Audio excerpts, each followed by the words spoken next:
Hello, welcome to another episode of Physics is Easy with Mr. Jesse.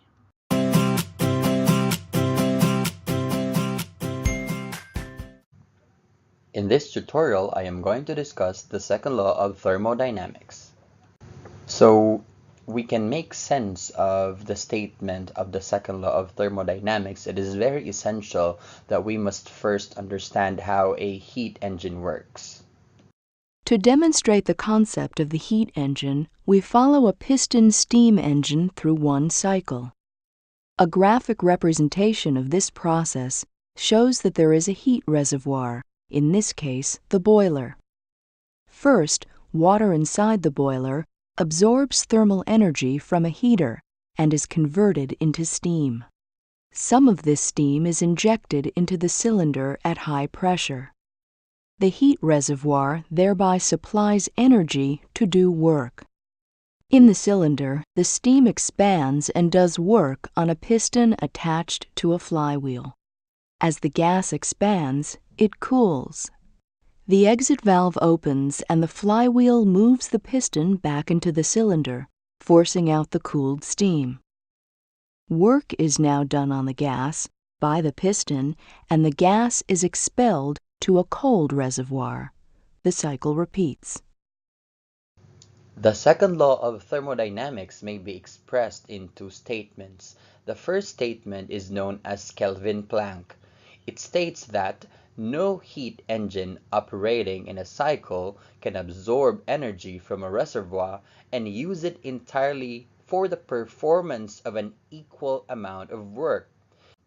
To understand this more clearly, let us use this simulation. A heat engine uses heat from a hot reservoir to do work, but according to the second law of thermodynamics, not all of this heat coming from the hot reservoir will be converted to work, because a part of it, in fact, most part of it would actually be transferred to an area where it has a lower temperature, or we call that the cold reservoir, as it is the natural mechanism of heat to flow from an area of high temperature to an area of low temperature.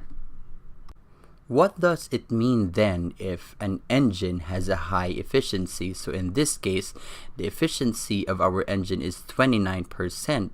What would happen to the value of the work done by the engine and the heat that goes to the cold reservoir as we increase the efficiency of the engine?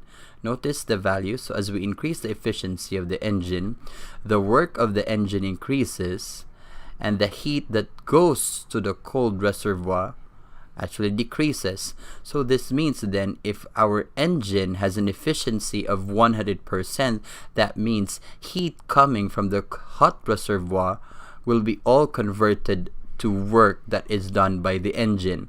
However, the second law of thermodynamics tells us that it is impossible. Such engine does not exist.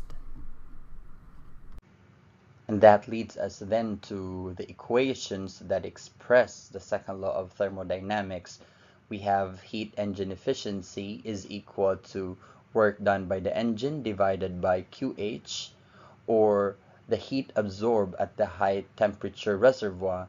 It may also be expressed as efficiency is equal to QH minus QC over QH, where QC is the heat released or expelled to the cold temperature reservoir, or we could mathematically manipulate this as E is equal to 1 minus QC over QH. Another equation that expresses the second law of thermodynamics is the efficiency of a Carnot engine. Now, a Carnot engine is actually the closest thing to an ideal engine, but its efficiency is still far from 1 or 100%. Now, to solve for the efficiency of Carnot engine, we have EC, where E is the efficiency of the engine, is equal to 1 minus Tc divided by Th, where Tc is the cold temperature and Th is the hot temperature, and both temperatures should be expressed in the Kelvin scale. As I mentioned earlier in this video, there are two statements that relates to the second law of thermodynamics, and here is the alternative statement. If two systems are in thermal contact, net thermal energy transfers spontaneously by heat from the hotter system to the colder system, or in simple terms, heat naturally flows from a body of higher temperature to a body of lower temperature.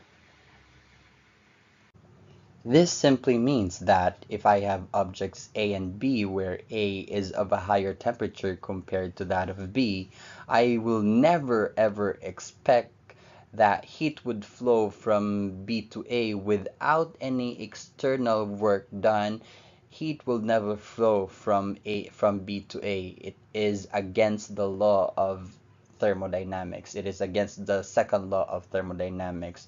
So naturally, heat coming from A would flow to B until such time that A and B would reach thermal equilibrium. And that concludes this tutorial. Once again, always remember, physics is easy with Mr. Jesse.